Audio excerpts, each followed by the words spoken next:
In the day's other news, the U.S. Justice Department announced indictments of Venezuela's president, Nicolas Maduro, and his top allies on charges of narco-terrorism.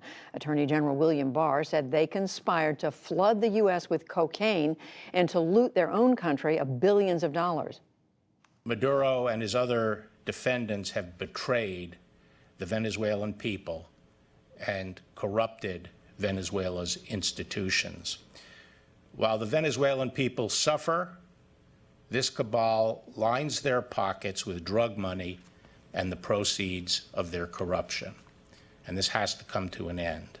The Trump administration has been trying to oust Maduro since his disputed re-election in 2018.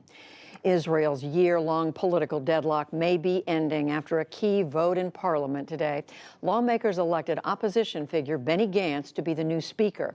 He won the support of Prime Minister Benjamin Netanyahu's followers, signaling a possible deal for a unity government. Gantz defended his decision, saying the coronavirus crisis overrides everything else. These are not normal days, and they call for special decisions. Therefore, as I've said, I intend to examine and advance in any possible way the creation of a national emergency government. Netanyahu is under criminal indictment, and up until now, Gantz had ruled out serving with him in any coalition. In Iran today, officials again denied any knowledge of Robert Levinson, a former FBI agent who disappeared there in 2007.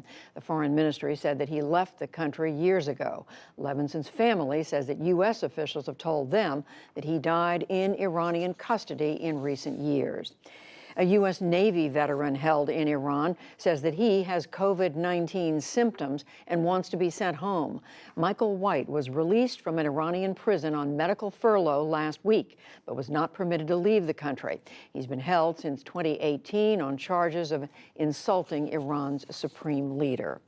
Chinese officials fired back at U.S. Secretary of State Mike Pompeo today over the coronavirus pandemic.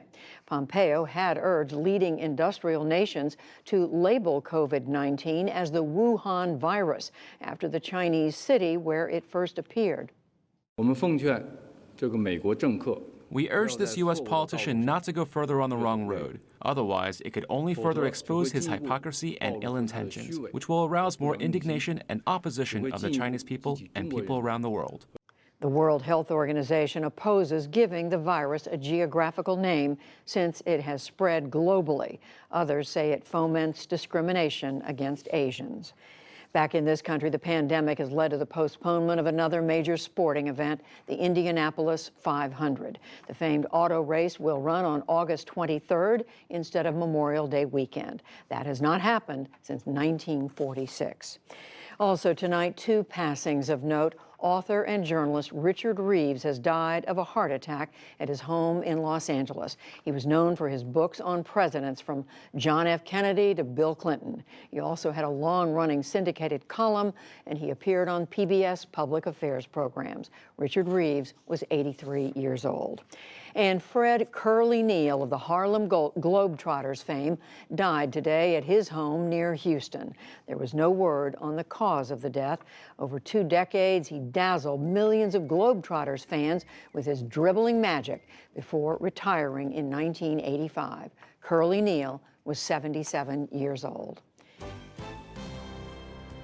Still to come on the NewsHour, the view from the hospitals as a crush of patients crash against the country's frontline defense.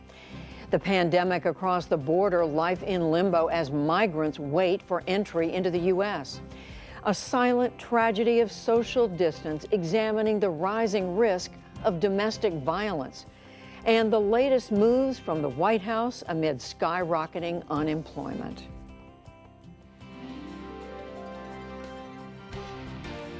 This is the PBS NewsHour from WETA Studios in Washington and in the West from the Walter Cronkite School of Journalism at Arizona State University.